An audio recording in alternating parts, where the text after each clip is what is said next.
If you want to set BPM in Audacity, this tutorial will walk you through the exact steps in a simple and fast way. Whether you're editing music, syncing audio to a beat, or adjusting tempo for a project, changing the BPM in Audacity can help you get everything lined up properly without needing complicated software. And before we jump in, if this video helps you out, make sure to hit that like button and subscribe for more easy Audacity tutorials just like this.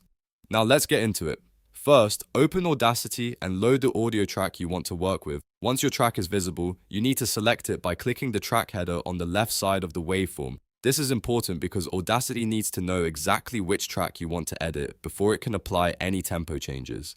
After the track is selected, go up to the top menu and click on Effect. This is where Audacity keeps a lot of its audio editing tools, including the one we need for tempo adjustment.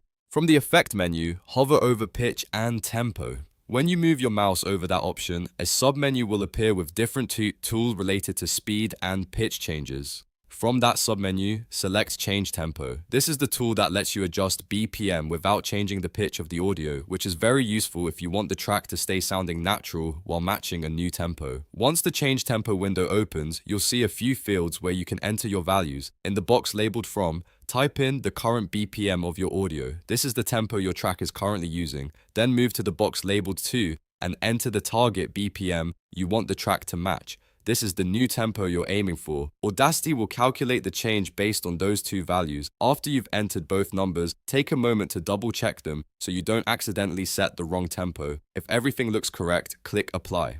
Audacity will process the track and change the tempo based on the BPM values you entered. Once it's finished, you'll have an audio file set to your desired BPM, ready for mixing, syncing, or further editing. And that's all there is to it.